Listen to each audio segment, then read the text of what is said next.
Hi, everybody. Can you hear us? No.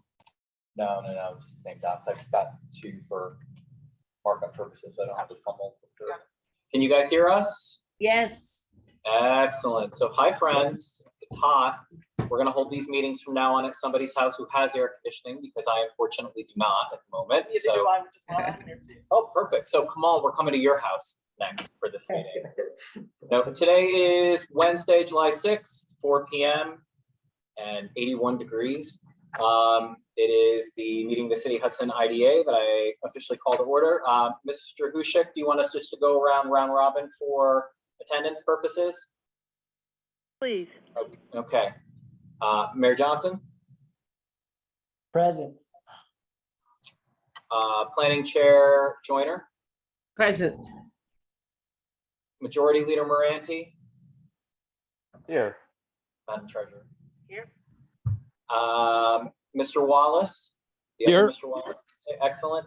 And we have Michelle and we have Mr. Tucker as well as Ted Barbieri, Jess, who's joining us as well, and myself. So Ryan, we have, are you here? I'm here. Okay. I don't know if I'm here today, I tell you. It's been a week. So, all right, everybody. So first thing on our agenda today, we need a motion and a second to accept the draft record of the public hearing for the video conferencing that we held on June 15th. I'll make that motion. Thank you, sir. I second it. Thank you, Richard. All those in favor? Aye. Aye. Any Aye. opposed? Excellent, carries. Next order of business, we have the draft record of the public hearing for SCC 7 financial assistance, which is related to the Dock Street project. I need a motion and a second to accept the record of the public hearing, please. I'll make that motion. I'll second it. All right, perfect. So Teresa and Heather, all those in favor, please signify by saying aye. Aye. Aye. Aye. Any opposed? Ted, your opposition doesn't count. I'm kidding. No. Perfect. Carries. All right. The next one is everyone's favorite one. So we know that, as a reminder, we're losing our ability to be here just as after 4, technically, after 4 o'clock. So I would like to make this suggestion building off of my air conditioning comment. So this is only a temporary change for the summer hours. Is that correct? Of the building. So No, that's our normal operation, I believe. oh, that's going to be permanent moving forward. Mhm. Okay. So at least for now, but for selfish reasons on the air conditioning element, I'm wondering if we can make this first thing in the morning for everybody, once a month on a Wednesday, 8 a.m. or 8:30 a.m., which I know is rough. I know. I'm not a fan, obviously. One day a month for me, please. And I'm not a fan of 8:30. Usually I'm occupied between 7:30 and 8:45. All right. 7:40 and what? 7:40 and It's you said 7:30, 9? 8:45, and about till 9. So not available. I mean, 9? I could do 9, but we were gonna have to keep tight meetings. So Oh, Mayor you mean Johnson, 9 oh. o'clock? We have to be if we have to come in person also.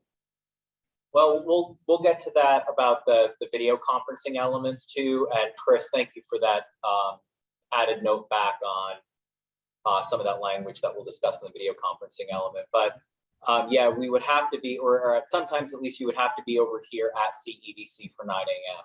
Okay, that I can't do. Because One time, Teresa, the other option, and I'm going to throw my chair card here, is that it would have to be at like 6 o'clock at night.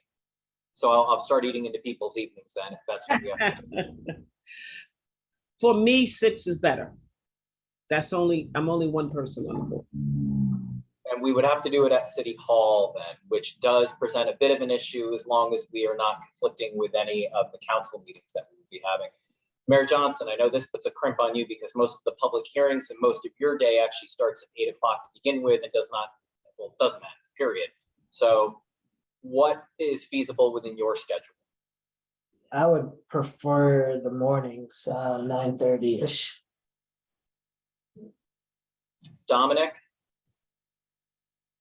I'll leave it up to you guys, whatever, I'll be available. If we have to go to City Hall, just be available that, whatever we're gonna have to change again if they start working on City Hall. Yeah, Yeah, Did we have an ETA for that? the roof portion has already begun. Is that right? I think Paragon's already working on it, but the chambers. Yeah, the roof is not impacting anybody's entrance or egress. Okay. It's just gonna be when we start picking up the chambers. Kamal, what, do you know, does Michael know by chance? I mean, I think we're looking at it, starting in a couple months. All right, so it would get us to September maybe, at least, to try to do City Hall? Chris, how does this work? Can we do a temporary amendment that expires for a revote in 2 months then? Because I'm wondering if we change and try to just do mornings at City Hall. This way you're there, Kamal is there, right? I mean, like that's, A, we know we've got to use that place, and 2 out of all of us, that is the place.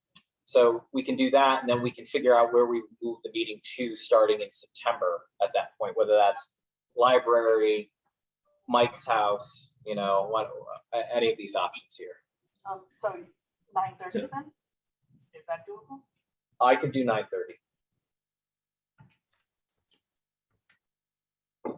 We can Mike? do 9:30. We can do 9:30 at CEDC. I don't see, that's not an issue. So we can keep it here permanently then. Yeah. Lisa, All do you right. see any issue with that? No, I don't think so, Mike. We usually don't have Yeah. Wednesday meetings in the morning. At least not the first Monday Not of the the month. first Wednesday, right? All right, so All right, so motion and a second to accept or to propose and start working on that time amendment to 9:30 a.m. on the first Wednesday of every month. first Wednesday of every month here at CEDC. I will make that motion. Thank you. Second? A second. Thank you. All in favor? Aye. Aye. Aye. Aye. Any opposed? Aye. Okay, Teresa in dissent, but it carries with majority. The elements that we have to now look though at would be draft resolution approving, so with the board time change, it starts to impact the need to amend and restated bylaws. A couple of things in here quickly. Chris, on the draft of the bylaws, are we able to amend the language for the annual meeting from first Wednesday in January at 4 p.m. then with the new proposed time? Sure. Am I on? Sure. I'm on page 3 of 5 out of the printout though. So hold on, it's 1, 2, 3. 5. It'll be on 7 of the PDF. The first section under Article 3 is. Yep.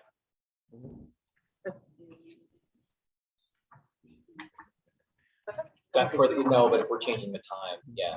And when is this to start or proposed to start, Brian? Next month, August. correct.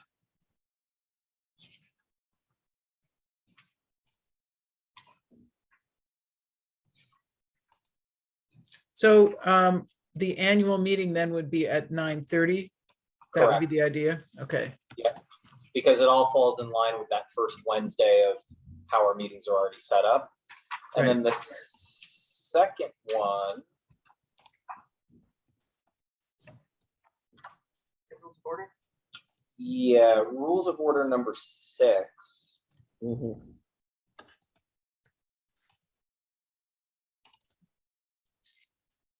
Oh wait, there was something. Does this get updated to say? Well, no, I mean, I guess it is just the CEDC. It does. I don't know if 6 needs to be updated then, No, I think it's fine. because we're keeping it here then, so it works, right? Okay. And it could be held with any kind of- Right. You can add somebody else's house, but Yeah. that'd be great. All right.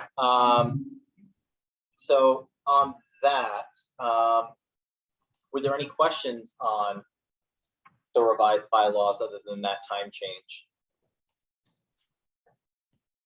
All right. So I need a motion and a second to accept and approve draft resolution of the rules of order, please. I'll make that motion. Thank you, Dominic. Second. I'll second the motion. Thank you, Richard. All in favor? Aye. Aye. Aye. Any opposed? All right. The big business done then. So we're going to go a little off agenda here, just because I want to make this flow a little bit easier for everyone. So we're going to take this second bullet point about the draft policy about the uniform criteria for project evaluation. I'd like to bring that up after we go through these presentations. So if you all Mr. remember, Chairman, I'm sorry, Yes. that you adopted a resolution authorizing the rules of order. Did you mean to also adopt the bylaws amendments, or are you waiting to do that? Oh, yes, I'm There were sorry. two separate resolutions. That's correct. Sorry. I Okay. thought I went from one to the other on the time. Thank you for that. So we Okay. do need a motion and a second for the bylaws, please. Make that motion. I Thank you, second. Dominic. Teresa, second. All in favor? Aye. Aye. Aye. Any opposed? Excellent. Chris, I will thank you again for putting these, first of all, in an editable document for the 21st century and for making them actually understandable for far more people. So thank you. Okay. Even I understand. So now going over to our project evaluation criteria. So in the last meeting, we really tightened up and started looking at some of the language, the classifications in subject matter criteria between the core and the sort of more influential or suggested criteria that we were looking to evaluate against. Ted has gone through and updated that based on the most current round of revisions. And then in addition to that, that criteria was worked through by Jessica and Mike, who looked at a few past projects and were able to create a complementary rubric or an equation that goes along with being able to now look at not just one sort of standard pilot form, which is very much the way that this organization has been operating under, but three sort of menu choices in terms of pilot. There is a reduced, Jessica, is it 5%? 5% option that we'll review today.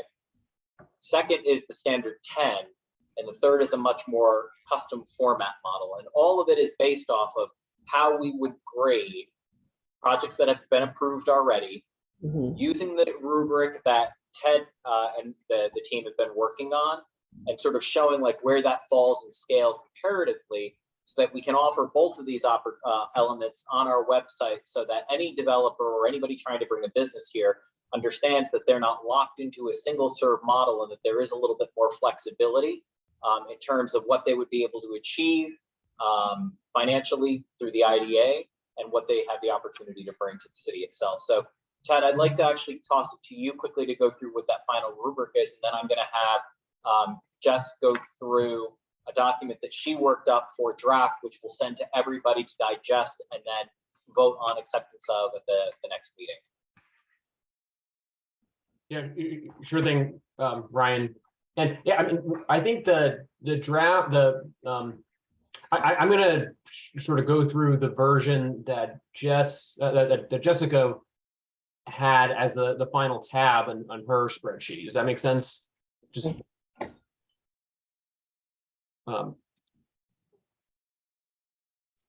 can folks online see the shared screen? Yeah. Yeah, great. And I think, you know, echoing what Ryan just said, I think result here is that developers will get a sense from this board what it prioritizes and what, you know, what the board has heard residents care about, which I think is really exciting. So can folks in the room, Ryan, Heather, and others see this? If you could make it just a tad bigger, try to expand the columns nearly full width of your screen. if you would. Yeah, something like this. There you go. Thank you. Well, I've got shrink it down just a little. So I think everybody's got the gallery that automatically pops up on the right-hand side. Yep. So the core requirements for the project have not changed. The applicant needs to submit a complete application. There's 7 core requirements that must be met. They must submit a complete application. The project must meet the use definition that in order to claim exemption through the IDA. They need to have considered workforce training. It could be paying for staff to be trained on their own time, or it could be something further. The but-for requirement must be met. The project will only work but for the exemption being extended. The planning or compliant seeker approval must be made. And so that may be through the planning board, may have happened elsewhere, or likely will have happened elsewhere. But that's 5. New York State and the Hudson IDA requirements must be met. That's the 6th. And then the likelihood that the project will be completed on time.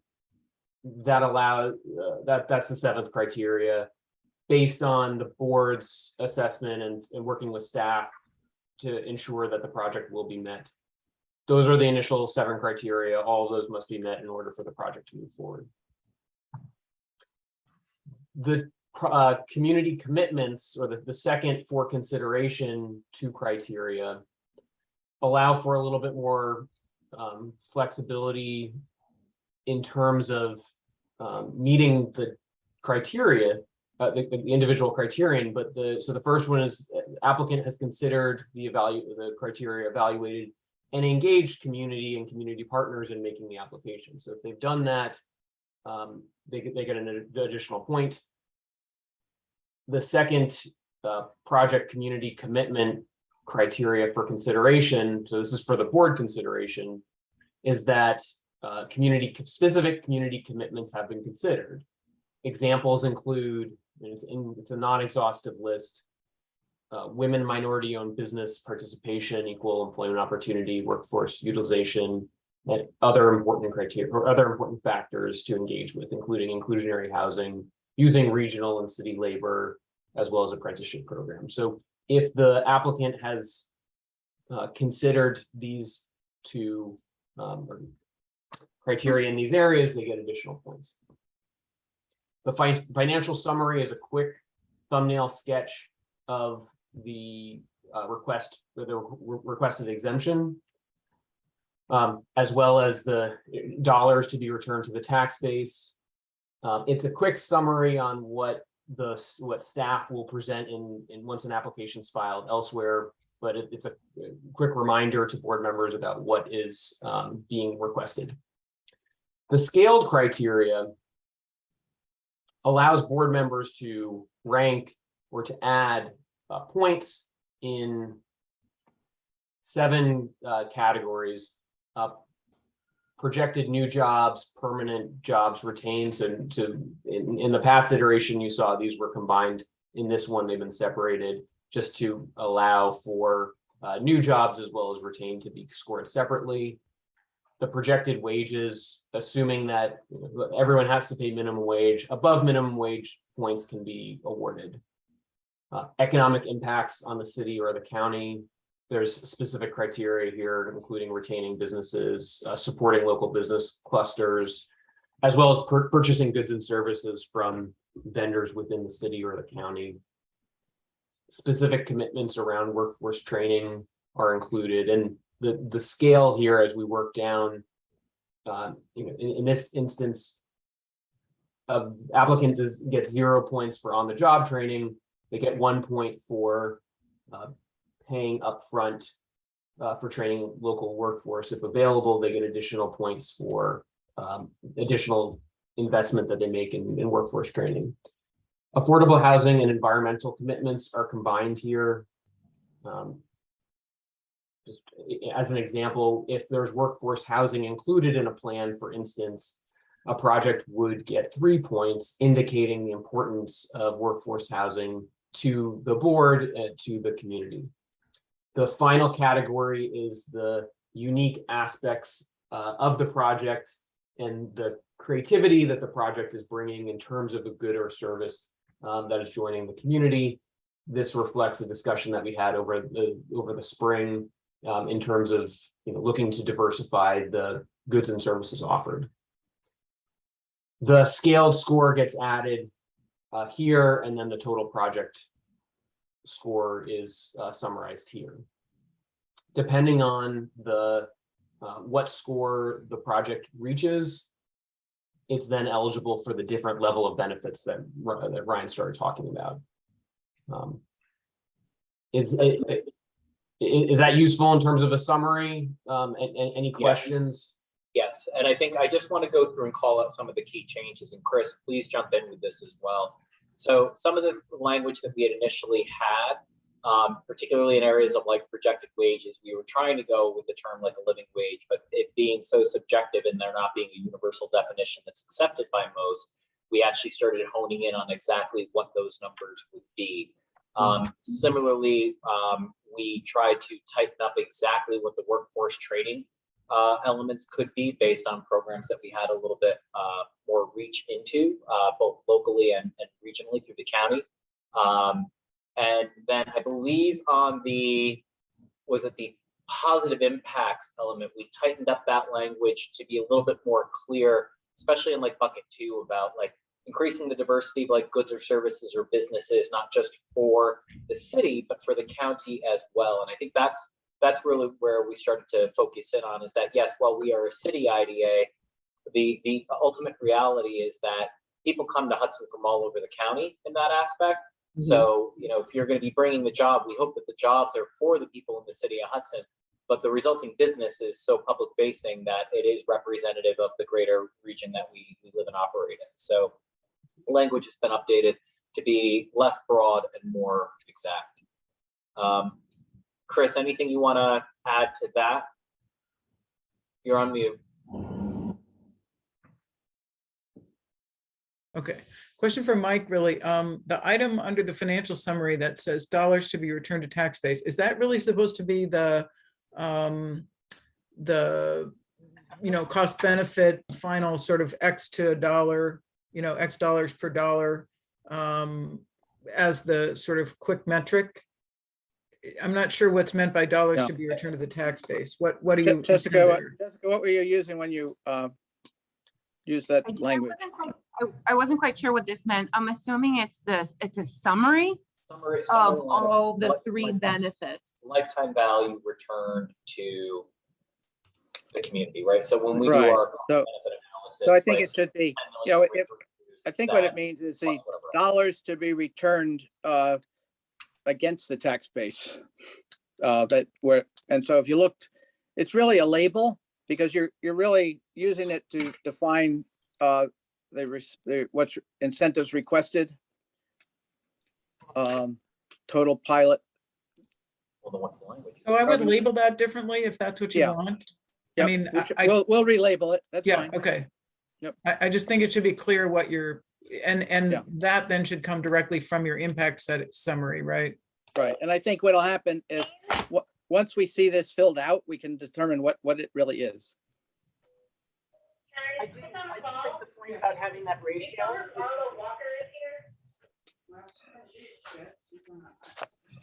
McDonald's order too. Yeah. Okay. Is there somebody in here? Anyway, I do think potentially adding whatever the ratio is that comes out of the analysis would be a very good metric to have on this as well. Yes. Because if you look at it, and in fact, you could. It's basically meant to alleviate like all 10 pages of the application. No, I know. I know. To summarize it, you also need revenue to school. Yep. And you could probably take those three then, the revenue to city, county, and school, and add a column next to it and have the ratios for each of those sections and then have a combined ratio of all three. I like that. Yeah. Yeah, that sounds good. And I think, and those ratios are all going to be on the other analysis that then gets moved to this summary sheet. Right. This is supposed to be like the key. Right. The key metrics that we're going to look at. Yep. I have a couple other questions, may I? question number one, what is the difference between inclusionary housing and workforce housing? One.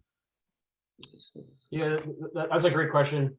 I mean, I think the workforce, I mean, we don't have a definitions section here specifically. I think the idea with workforce generally is that the individual employees and their families would be eligible for housing.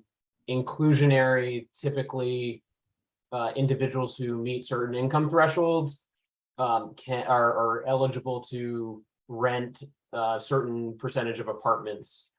So if there's a 40 unit development with a certain, often dense developers can build additional density. Zoning might allow 35 units, but they can build 40 units, so those additional 5 units become eligible for low-income renters. Not just zoning, it's also like the percentage sale rule, right? So it's like if you're building 40 units, 5 of them will be set aside to. Okay, so inclusionary housing sounds like it's specific to projects that are housing Correct. based. Correct. Right. Okay. Right. Okay. And one other thing, so I'm just looking at this increases diversity of goods and services and supporting regional tourism attractions. So the first thing I think about in trying to figure out how we have a question at hand about how many hotels we want to give pilots to. On one hand, I can say the more hotels is not increasing diversity, but at the same time, I can say that it's supporting regional tourism attractions. So I'm trying to figure out how one would decide between those two weights if it was, say, a hotel project. But I think that's part of the subjective process, right? Because my mind would be, it's not diverse, so I would give it a 0. You, as a treasurer, may look at it and say, that's sales and lodging taxes for the more that we have, so you give it a 2. And then that is meant for public debate amongst all of the members. So that's, I prefer to keep that there because I think each of us are going to have a different view and have to fight our ground, so to speak.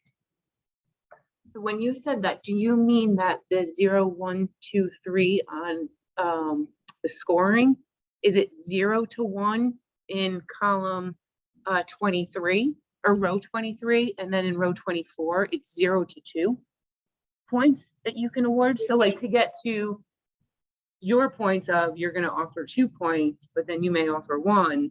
Somebody else. I would offer 2 points. Under this scenario, I would be getting 2 points because 2 points, if I go across, I would say it supports regional tourism attraction. Right. So I'm going to give it 2 points. And I would not give it points for that. You give it 0. Okay. Yes. No, I see. Okay. Thank you. I guess, and again, this goes also, because I'm trying to think tactical implementation as much as I am theory. So I would presume that since workforce training has to be considered, even if you only get a 0, that means we're going to have something in the application, the revised application, that will specifically say address how you're going to address workforce. Yeah, exactly. Okay, Yeah, we want, even if they say we do not plan to, it's like, okay. We put it out there. Again, it comes down to just like, if you don't ask the question, you'll never know if they thought about it. Right. And I guess the other thing, so for example, let's talk about something like workforce housing. So, we saw a project in Greenport where they were going to build a gas station, a convenience store, and a rock climbing wall and an outdoor center, and they built the first 2 pieces and never built the rest of it. So what can we do? I think this is an issue of measurement and timing. So the question is, somebody says they're going to do workforce housing. They're 90% complete with the project. They haven't done any workforce housing yet. It's at a point where we claw back. At what point do we claw back? So I'm trying to figure out how we measure that as a metric. What's a reasonable time frame before we decide, what they said they were going to do this. I'm not sure they're really going to do this, because then they shouldn't get that benefit going forward, obviously. And I'm not looking for an answer to that specifically right now, just that's about it. I think that gets to your UTEP policy. And when after you take a look at sort of finalizing all of your scoring and how you're going to look at projects, then you now need to go and reevaluate your uniform tax exempt policy and how you're going to address clawbacks, how you're, those type of scenarios you mentioned. I don't know, Chris, do you agree?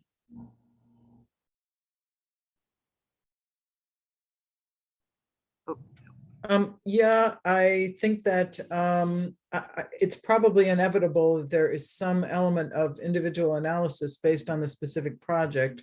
For example, if you have phasing on a project or something like that, as to how you would structure the clawback. But I think that the UTEP should set forth the mechanism for recapture, you know.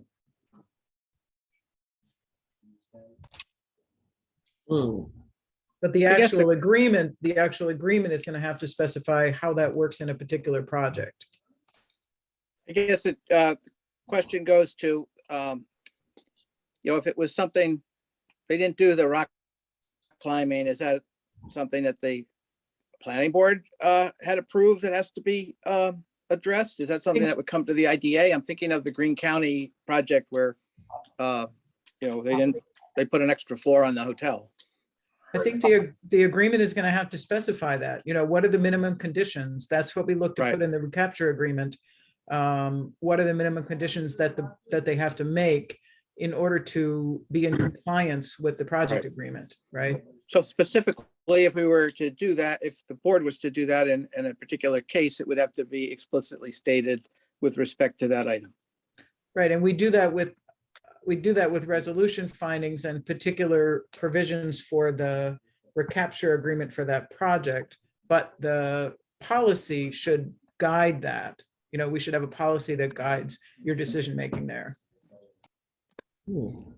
I just think it's something we need to be sure we have a checklist to add when the agency is approving something, so that it's clear that there's not a misunderstanding after the fact that the agency thought it was included and the developer doesn't do it, and then you have a finger pointing. But it sounds like that's what you're planning, Chris.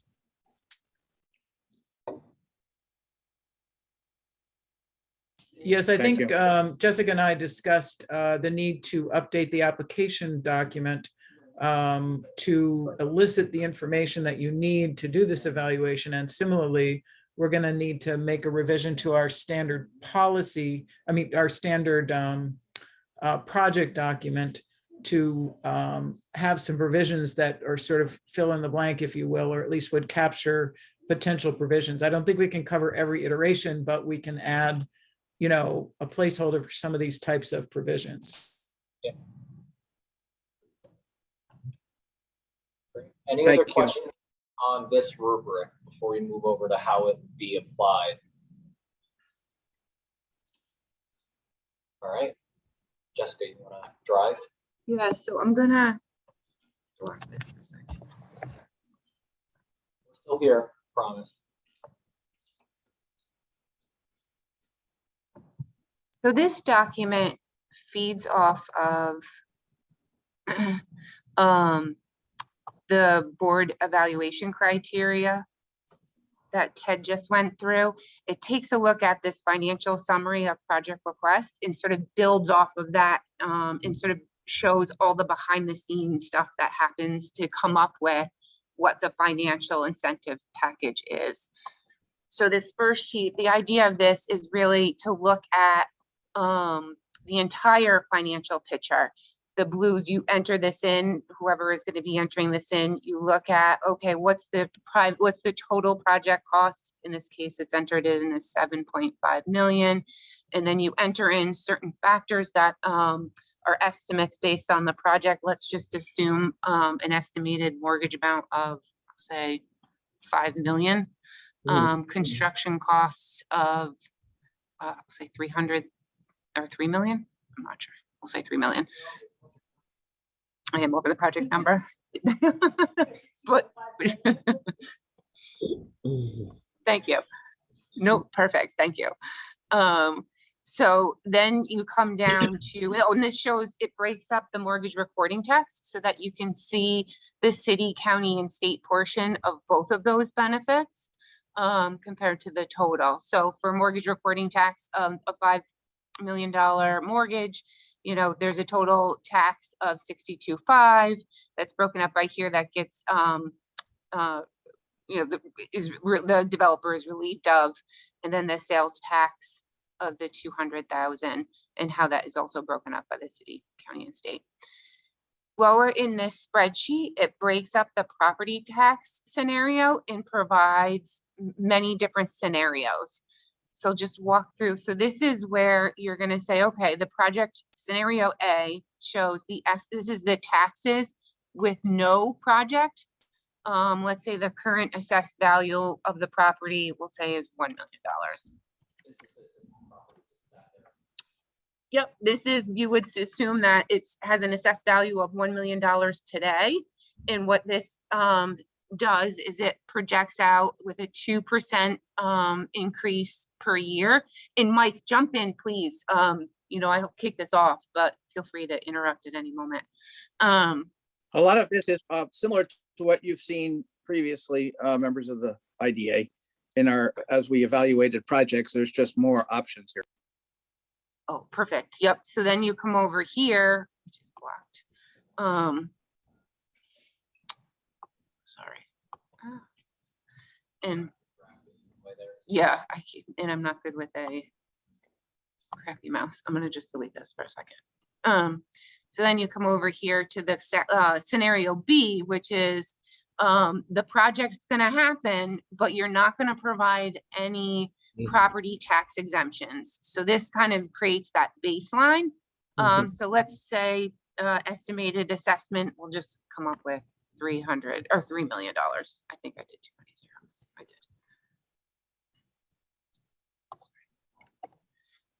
did. So with $3 million, it breaks up the property tax by county, city, school, also includes the 2% increase per year. And then so down here, you'll see the total, and this is over 15 years. I think, Mike, this is a little bit different than what you've seen in previous projects. What we did was, normally we've done 11 years, the 10 years that the exemption was in place, and then the 11th year back at 100%. But once we created a Model E, and that ran out 15, to be able to give you a comparison, we've run them all out to 15. But what you'll see is in beginning C, D, and E, you'll see that 11 through 15 are at 100%. But this was just done so that you weren't looking at 10 years under one model and 15 on the other. So then if you kind of continue to follow down, there's the summary of the total tax exemptions or benefits that would be received. Here you've got, without in scenario B, without the property tax exemption, you've got a total of $262,500 that's being provided to the developer. But then when you look at scenario C, which is your existing uniform tax exempt policy, which follows the real property tax 485B model, this is where you've got, for year one, you've got 50% exempt of a project, and then this goes, actually it's 50% payment based on the total assessment. So then you compare, this is where it gives you an ability to compare your estimated benefits under a scenario C using your UTEP compared to where you wouldn't provide a benefit. So you get to kind of build out these scenarios. There's, like you said, the 5-year pilot, a 10-year pilot. And then if so be you want to add in, you can kind of play here and just enter in, let's do 50% here. You just kind of, you kind of look at these differently. Mike, I don't know if there's anything else you want to talk about on this spreadsheet before I go to the cost benefit comparison.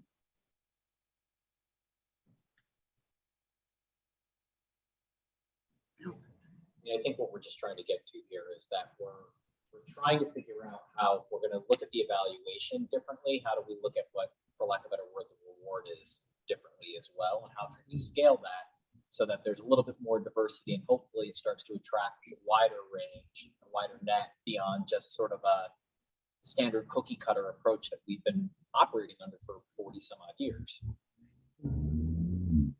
Can I ask a question? The IDA administrative fee of 1% is 1% of what? Because I see each one of them is 75,000. it's 1% of the total project cost, which we estimated up here as being in this scenario, just, it's the 7,500,000. Okay.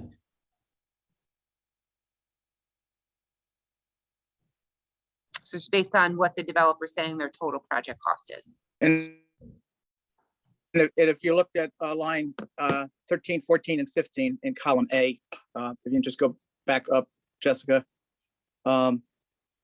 you'll see that what we did is we used what was in the application for the 75. The 7 Dock Street project. So the next one, when we did 620 Union Street Hotel, you'll see a different set of numbers there based on what the assumptions were that the developer presented to us.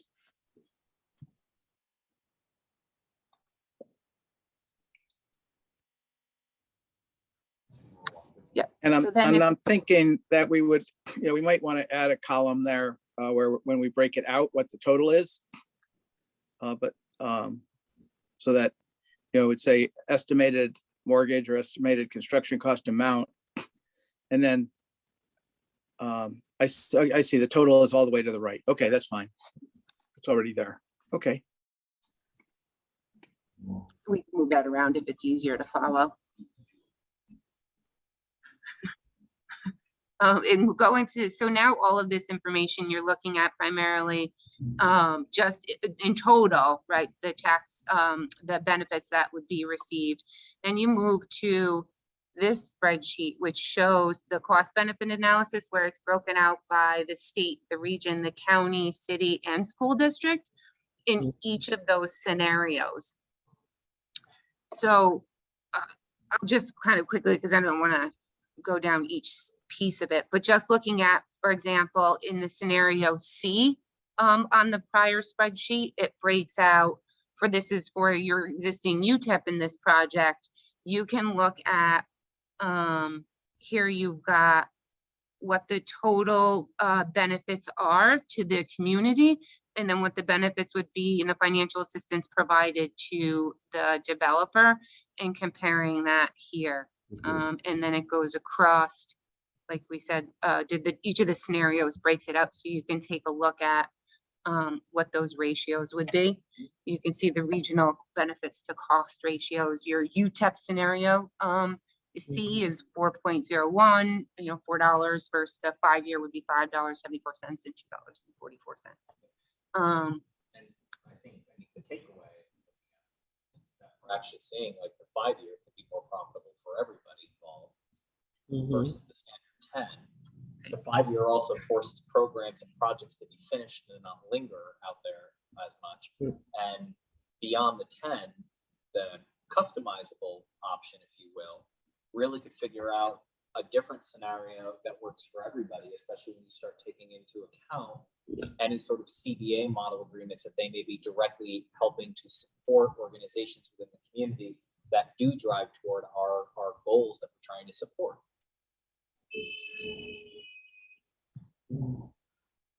I don't know if there's anything you want to add down here for the table 2.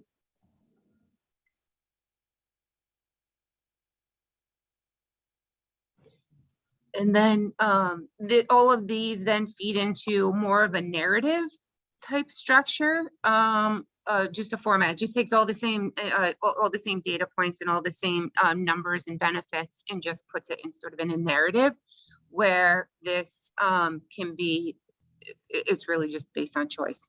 Essentially kind of like a calculator. Yep. And then, like I said, then you get into Ted, this sheet Ted just went through.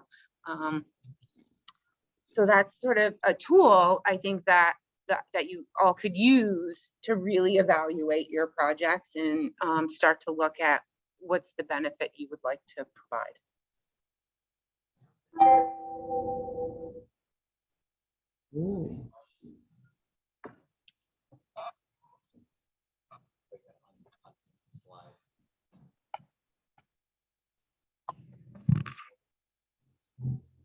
Just for clarification, Mike and Ted, these spreadsheets then would be attached to the narrative uniform policy that we've been working on. Is that correct?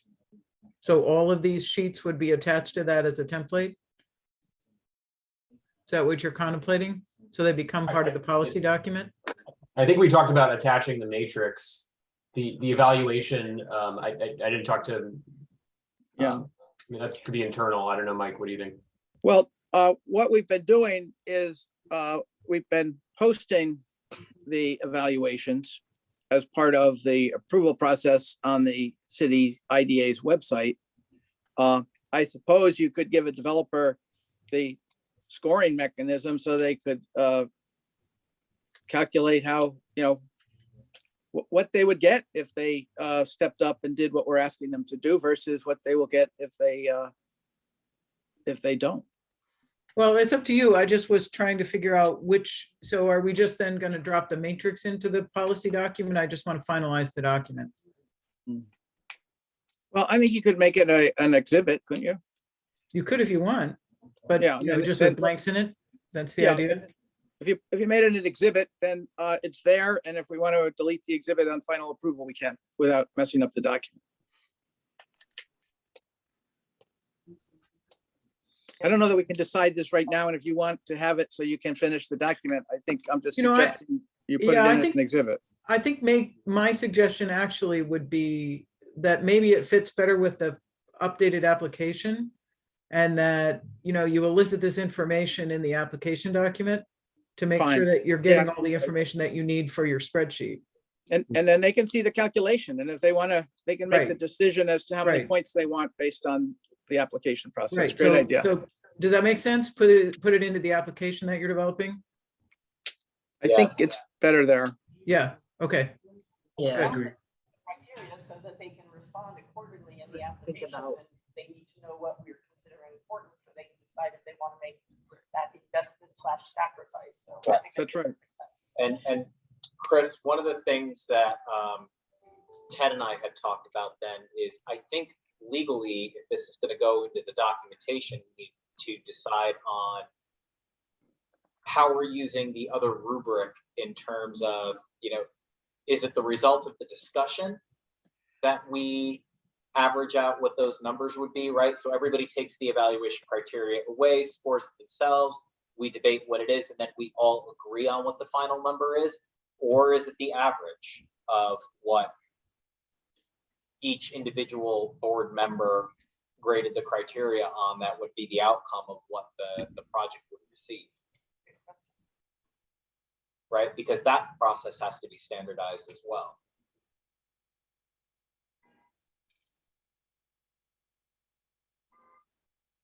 No, maybe, yes. And I'm just looking at what we have in the text right now. Right now, we have just identified the criteria and said that we're going to take these things into account. So I think we would want, one way or another, some kind of findings that, this is why you're approving this project or not approving the project, because they do or do not meet certain criteria. And it just says we're going to be considering them in review.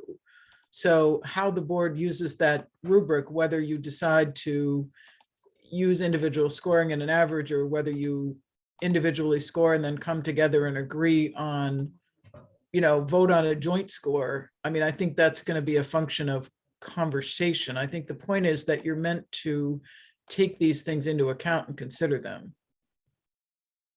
I don't think it's meant to be a rigid, you either pass or you don't pass based on a certain set of points, right? Right. It's So meant to so I guide think it's meant to guide your rationale and your reasoning.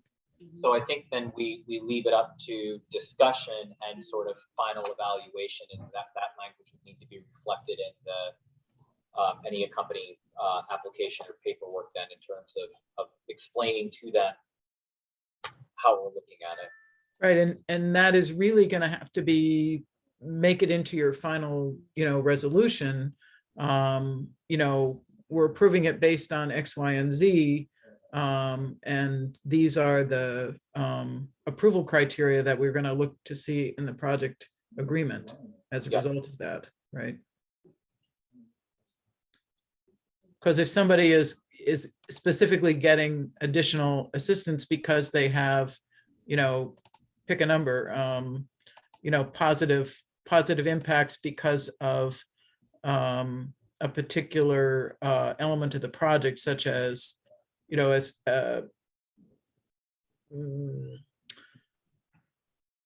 increasing diversity of services or meeting local needs or whatever. I think you're going to want to identify in what way are you going to be looking to see them support that commitment, right? Yep. I think there's also the question of, okay, now that we scored it, we figured out how I agree with you entirely, it has to be consistent. So we're Every either time. averaging it or we're going to debate and come to a middle number or a majority vote number or whatever. But then the question is, what do those numbers directly relate to in terms of the pilot that we're willing to offer? Right. Right, is the score really to elicit discussion among the board members to then determine what's an appropriate benefit package? Or do you have, if you get a 12 on your score, you get A? It's the former, because legally we aren't going to, Chris, correct me if I'm wrong, because legally we are not using it as a scoring rubric of pass and fail or pass to a certain level of benefit that's there.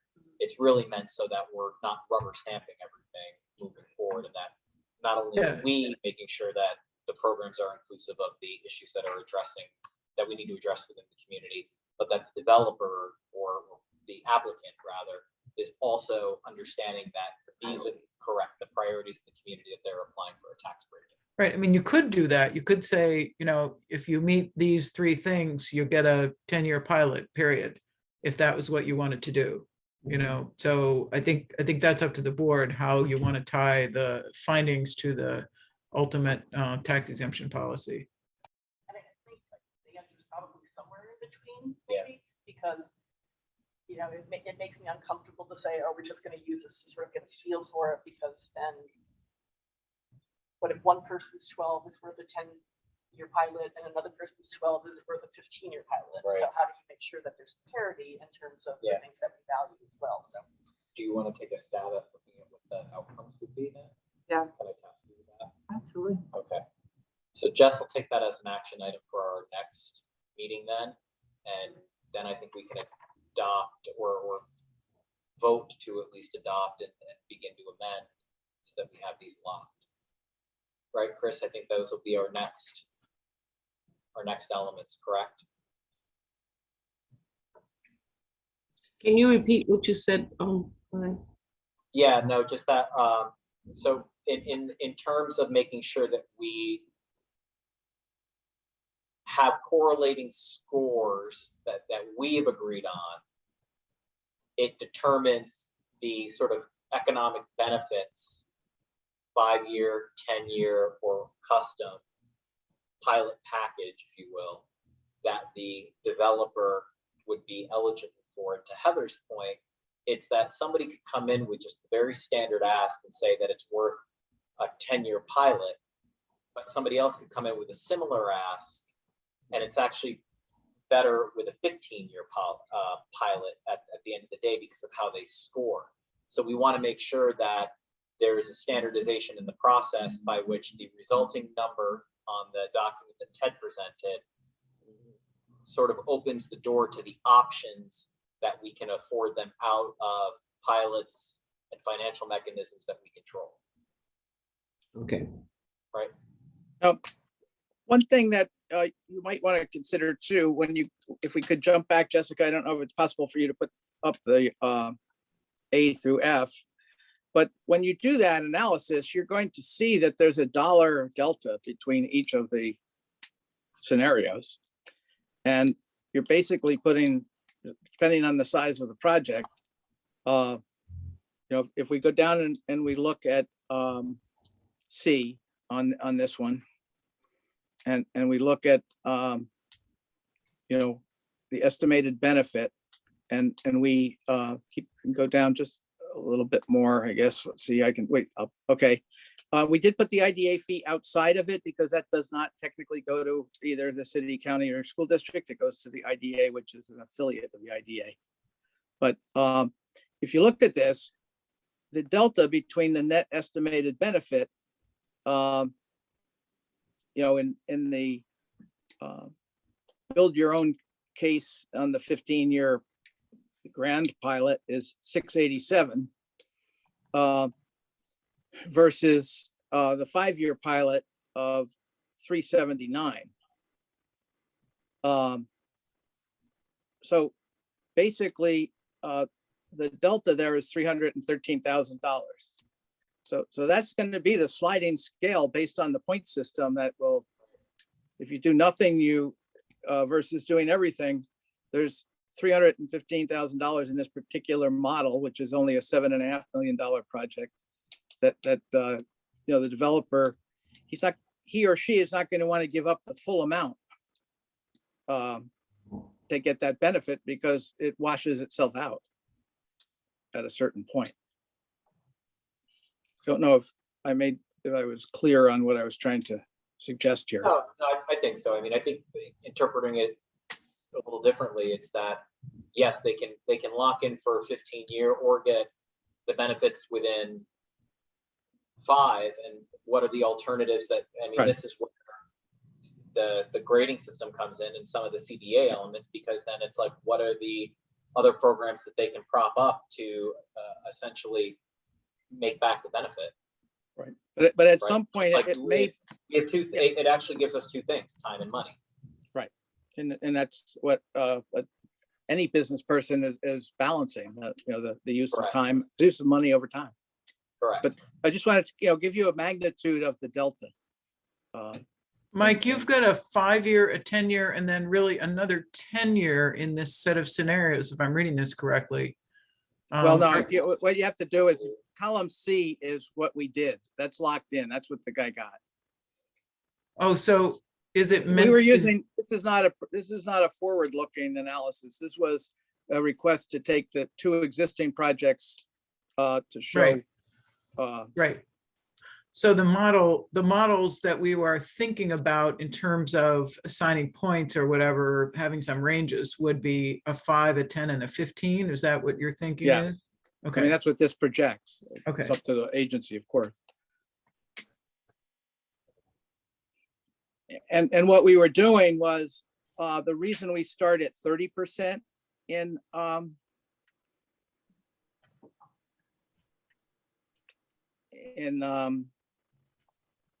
the F scenario, and we have to go back and look at what we would do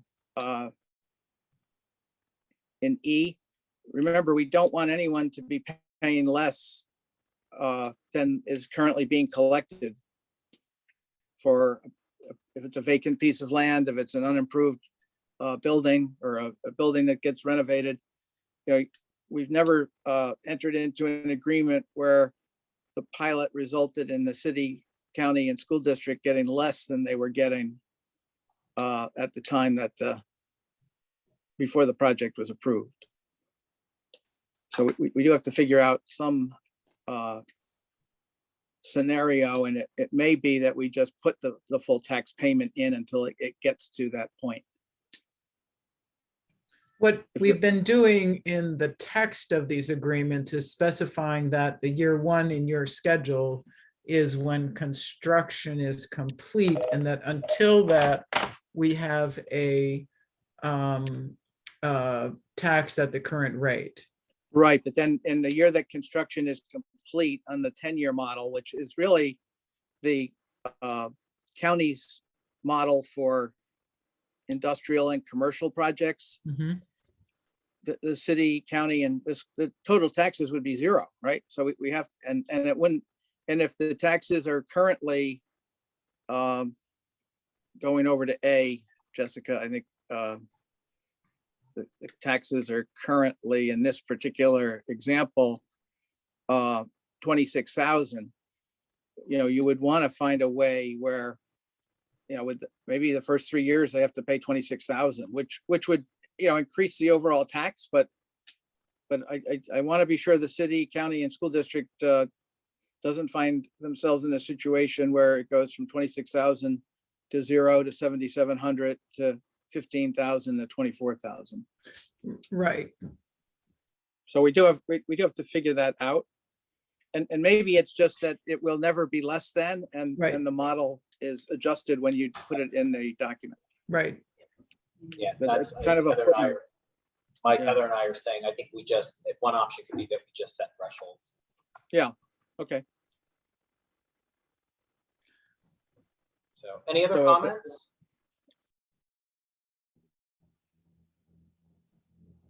I just want to All thank Jessica, who's been with us now for 3.5 weeks, for taking a back of the envelope concept and bringing it to life for us. And she's done a great job. So thank you, This, Jessica. thank you.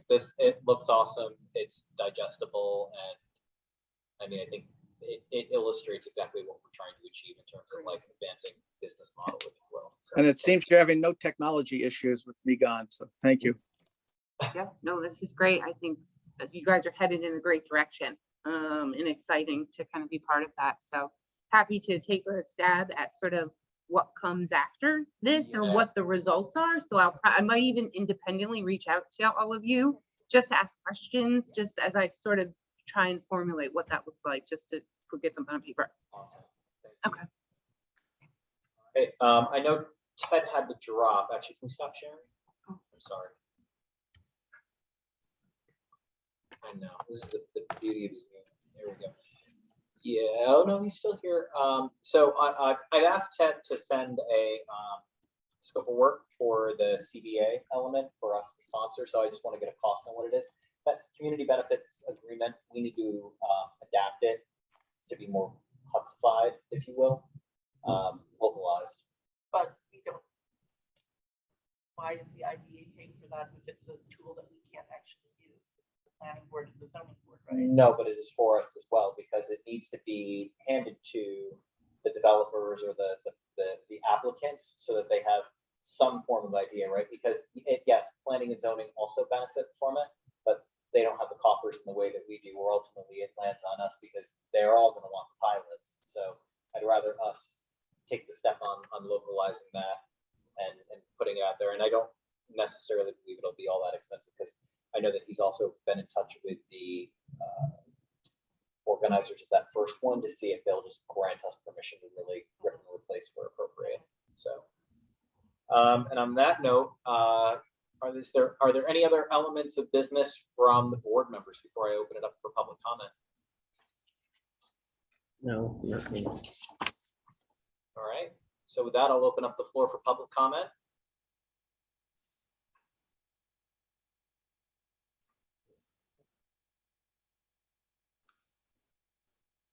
Silence. Go back to the air conditioning questions, right? All right. So with that, I need a motion and a second to adjourn our meeting today. So I make that motion. Oh, and everybody, there we go. All right, I'll take Dominic and Mayor Johnson for the second there. All those in favor? Aye. Aye. Aye. Excellent. Mike, Jessica, thank you so much again. And everybody, thanks for your time. See you soon. Thanks, everyone. Thank you. Thank you, everyone.